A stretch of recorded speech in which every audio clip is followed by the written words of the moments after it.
Hey, what's up guys? Hello and welcome to the Halo Forge Epidemic. This is Oakley High Def and I'm here on a map called Emerald Mine. So I'm going to be using this map probably for two reasons. So this first video is going to be on mining equipment. It's going to be an aesthetic video. I'm going to show you all the aesthetics on this map, or at least the principal ones, show you how they're made. And then the second video we're probably going to make using this map is what is it intended for, which is a flood map. So stay tuned for that. We'll link you it once we have it. But as you can see, it takes place over here on erosion, so he makes great use of the theme, the aesthetic, the grittiness, and the mining equipment comes naturally and it comes really well. Along with that, you'll see a lot of the piping, great use of the Dominion objects. It all looks really cool. He's put so much detail in this. So let's go ahead and start taking a look at what he's got. So over here, this is just your basic crane. What you're going to have is a walkway large, as you can see. Then down here, you're going to have a walkway cover, and then at the end, some vertical strip to hold it up. And then of course these pipe end pieces are going to be great. They look like magnetic pieces or things that would be maybe welded onto other parts or whatever. This one looks like it could hold up this container large right here. So I think that looks really cool, really convincing. Over here, this is going to be a vertical drilling machine, or kind of like it can melt through the stone here, and that's what he's done right here, using the fact that there's this hole right here and put an aesthetic component to it to kind of describe why it's there. So basically, he's got a bunch of blocks here. He's got the sniper nest to walk up. Then for the control panel, what he does is he uses a combination of terminal lights, flag stands, and all sorts of pieces to make it look like, it does have an instrument board. So that's something you want to use, of course. And as always, use wiring to connect things just to make it more believable. As for this part right here, that's easy enough to make. Antenna satellite right here is going to be holding up the main part of it. Then he has these small antenna pieces here, linking up, supporting it.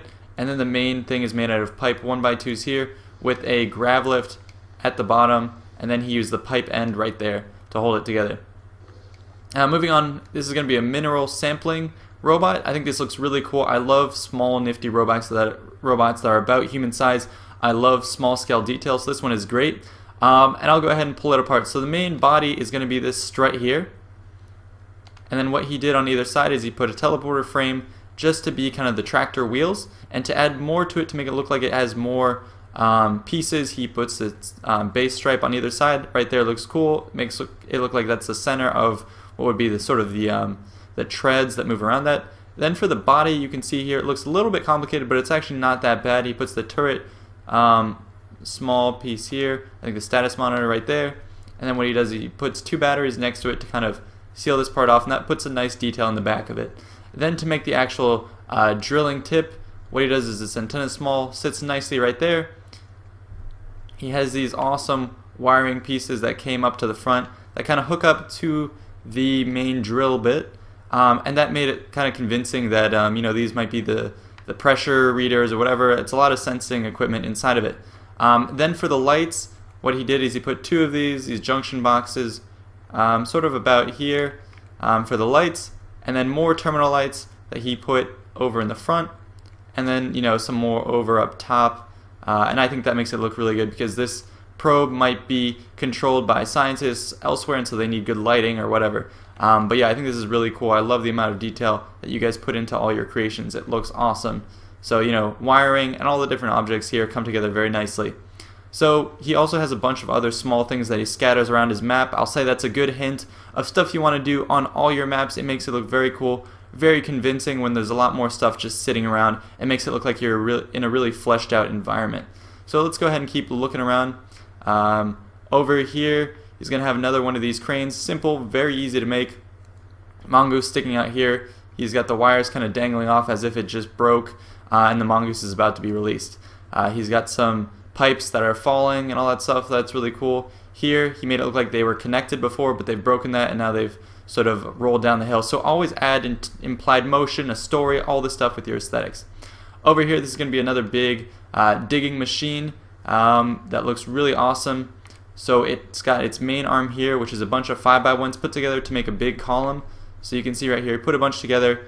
He has wiring on top and here, and then what he did here is he put two pipe ends together just like that, end to end, as you can see.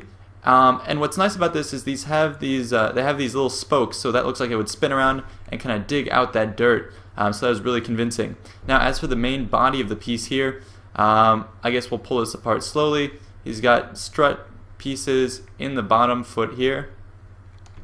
Then he's got teleporter frames. These are going to be useful for any sort of machines. If you want to make it look like they have treads, especially for these larger machines, that's how they would be moved around. So 2 teleporter frames there, and then what he does is he put a railing large, again, to make the center of the tread, just like that. Then for the main body of this piece, since it's larger and it's taller, he's going to have a walkway cover that sticks up just like this. It makes it very nice, big, and blocky. And then he's going to have, another one here, and then of course he's going to have a third one over the back to finish off this rectangular side. So that's basically how he's going to make this. And then you mirror it on the other side. Then he puts sniper nests right here. You can see right here in the center to make the body. Then he's going to put a wall for the cockpit on this side. He's going to put more struts, 2 of them together, just like this, to make the center of the cockpit. And then he's going to put windows right here to make more of the cockpit, and then to round it off he puts this pipe here, and coming off of the pipe is going to be the arm roof using this cover piece. 2 of them will fit nicely on top of each other, just like that. And then over in the back to finish off his piece, what he has is a bunch of blocks just to even it out and add more texture. So you can see I've kind of made a mess here, but I hope by looking at that you kind of got an understanding of what it is. And as always, you guys can download the map, take a look at how exactly he built this. But yeah, this is really cool. Moving along, we're going to go over here. This is going to be kind of a big truck that's used to move around the now excavated rocks and minerals.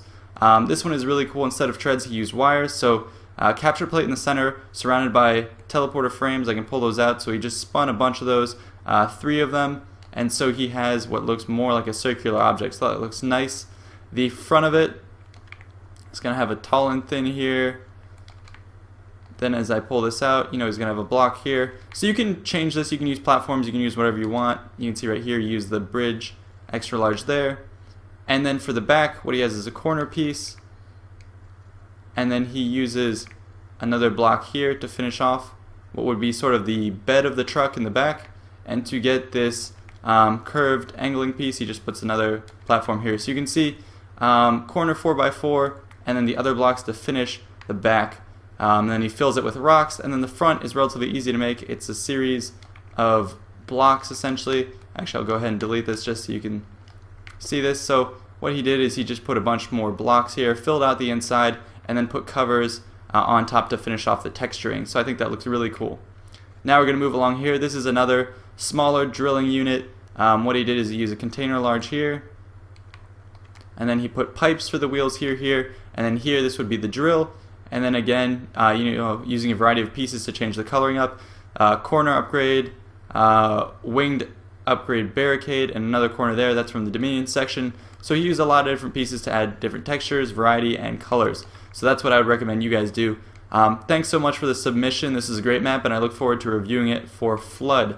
So this is really cool. Make sure to download it. And if you have your own maps you'd like to submit, check us out in the description below on 343industries.org. There's a forum there. Just post your map in the description in the area where it says aesthetic submissions, or if you have other types of submissions, go ahead and direct them to that forum there as well. So thanks guys, thanks so much for tuning in one more time. I will see you. Peace out.